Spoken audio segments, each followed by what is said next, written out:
یہ تو ٹھیک ہے کہ یہ جو تینوں واقعات ہیں انہوں نے میڈیا کو تھوڑی سی ایکٹیویٹی دے دی ہے، یعنی نئی نئی حکومت پر تنقید کرنے کا موقع دے دیا ہے، اور جو اصل موضوعات ہیں جن پر پاکستان میں کسی کو تنقید کرنے کی اجازت نہیں ہے، تو ظاہر ہے میڈیا نے بیچارے نے اپنا کوئی پیٹ شیٹ بھرنا ہے، اپنا کوئی ٹائم شائم تو پورا کرنا ہوتا ہے نا، لہٰذا اسے اس طرح کے کھیل تماشے مل جائیں تو وہ ان میں انوالو ہو کر اپنا وقت گزار لیتا ہے اور اپنی دبنگ ہونے کے تاثر کو نام نہاد انداز میں قائم کرنے کی کوشش بھی کر لیتا ہے۔ لیکن بہرحال یہ فیکٹرز نون لیگ جتنا ہی انہیں عدم توجہ کا شکار کرنا چاہ رہی ہے، جتنا ان کو اگنور پہ لگانا چاہ رہی ہے، جتنا ان کو اپنے غرور سے یا اپنی شان بے نیازی سے نظر انداز کرنے کی کوشش کر رہی ہے، اتنا ہی وہ در حقیقت ایک بڑی غلطی کر رہی ہے۔ اسے یہ سمجھ ہی نہیں ہے کہ وہ کوئی مقبول حکومت تو ہے نہیں جس کی چھوٹی موٹی جو نوابیاں ہیں یا شاخ خرچیاں ہیں یا عیاشیاں یا بدماشیاں ہیں ان کو عوام برداشت کریں گے۔ مقبول حکومت ہو، عوام کے پسندیدہ لیڈرز ہوں، وہ ان کو مینڈیٹ دے کر ووٹ لے کر لائے ہوں، تو پھر وہ کہتے ہیں کہ یار اب ہمارا بھی تو قصور ہے نا، اگر یہ حکومت اور اس کے لوگ غلط کر رہے ہیں تو اب ہم ذرا چپ کر کے بیٹھیں اور ان کو ٹائم دیں۔ لیکن اگر ایک تو عوام کی مرضی کے خلاف آپ زبردستی مسلط ہو کر آئے ہوں، آپ کو عوام پر امپوز کیا گیا اور اوپر سے آ کر آپ اس طرح کی چھوٹی چھوٹی بدماشیاں شروع کر دیں، تو پھر آپ کی ریپوٹیشن بہت جلدی خراب ہو جاتی ہے، اور بائی الیکشنز کا ہوا آپ کے سر پہ کھڑا ہوا ہے، آپ مانیں یا نہ مانیں۔ سینٹ الیکشن تو آپ مینج کر لیں گے، وہ تو راولپنڈی سے مینج ہوتے ہیں، لیکن بائی الیکشنز آپ نے خود لڑنے ہیں، بلدیاتی الیکشن آپ نے خود لڑنے ہیں، اور اس میں جب آپ عدم مقبول ہوتے چلے جاتے ہیں تو پھر معاملات آپ کے کنٹرول میں نہیں آتے۔ عمران خان صاحب کے ہاتھ بھی آپ کو یاد ہوگا اگر سائفر والی گیدڑ سنگھی نہ آئی ہوتی تو ان کی حکومت بھی بے حد غیر مقبول ہو گئی تھی اپنے ابتدائی ایام میں، کیونکہ عوام کا جو خواہش تھی کہ خان صاحب آئے ہیں وہ پرفارم کریں گے، وہ غیر روایتی سیاست کریں گے، وہ خواہش پوری نہیں ہو رہی تھی اور عوام میں فرسٹریشن بڑھ رہی تھی۔ وہ تو پھر وہ سائفر والا معاملہ ہو گیا، اور پھر عمران خان صاحب نے جو توہین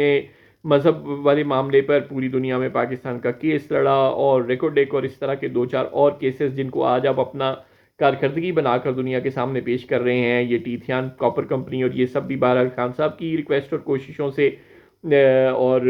جناب رجب طیب اردگان کی کوششوں سے پاکستان کو یہ معاہدے واپس ملے۔ لیکن بہرحال جو اصل مسئلہ ہے اس وقت، یہ تینوں کیسز، یعنی پہلے نون لیگ کے ایک ایم پی اے جناب عبد الوحید صاحب کی گاڑی روکنے کے گناہ میں، کیونکہ ان کی گاڑی کے کالے شیشے تھے، سب انسپیکٹر صاحب کو ٹرانسفر کر دیا گیا۔ پھر عظمیٰ کاردار صاحبہ جو کہ نون لیگ کی ایک اور ایم پی اے ہیں، ان کی چین گم ہونے کی پاداش میں ماڈل ٹاؤن کلب کی خواتین ملازموں کو مبینہ طور پر تھانے میں تشدد کا نشانہ بنایا گیا، جس کی ظاہر ہے جتنی بھی مذمت کی جائے کم ہے۔ اور پھر تیسرا واقعہ جو غریب مسکین عاجز جناب آہد چیمہ صاحب، جن کے پاس پیسے نہیں ہیں، بہت غریب آدمی ہیں، جناب شہباز شریف صاحب کے وزیر اور پسندیدہ ترین آدمی اور ہر دور میں ان کے قریبی رہنے والے آدمی، ان کے نادار مفلس بچوں کی فیس اور جرمانے معاف کرنے کے لیے جس طرح آپ نے ایچیسن کالج کے پرنسپل پر دباؤ ڈالا اور اتنا تنگ کیا انہیں،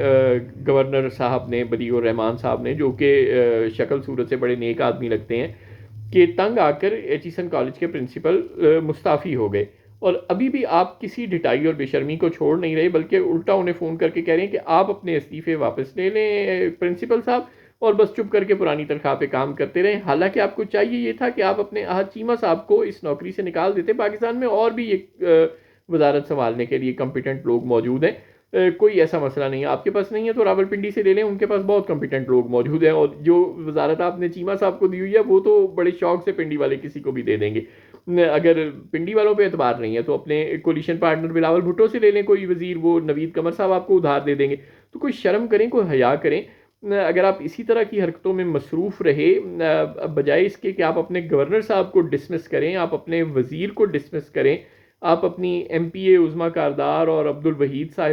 صاحب سے ایکسپلینیشن طلب کریں، آپ کہہ رہے ہیں کہ نہیں نہیں یہ تو چھوٹے چھوٹے واقعات ہیں اور میڈیا انہیں اچھال رہا ہے۔ یہ آپ کو اس وقت پتہ چلے گا جب آپ عوام کو فیس کریں گے، اور راولپنڈی جتنی اپنی بدنامی کروا چکا ہے دھاندلا پلس کر کے 8 مئی کو اور 9 مئی کو، اب وہ بائی الیکشنز میں آپ کو سپورٹ کرنے نہیں آئے گا، یہ آپ لکھ لیں۔ جس طرح آپ نے عمران خان صاحب کا ڈسکا والا سکینڈل بنایا تھا نا،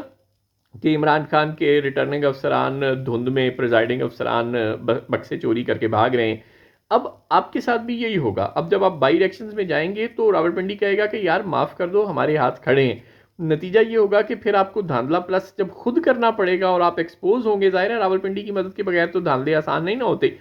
تو پھر آپ کی بہت زیادہ بے عزتی ہوگی. تو آپ اس کے لیے تیاری کر لیں پھر, بس یہی ہے, اور تو کچھ نہیں ہو سکتا. جب آپ نے خود ہی فیصلہ کر لیا کہ آپ نے بے عزتی ہونا ہے تو پھر آپ کو کوئی کیسے بچا سکتا ہے.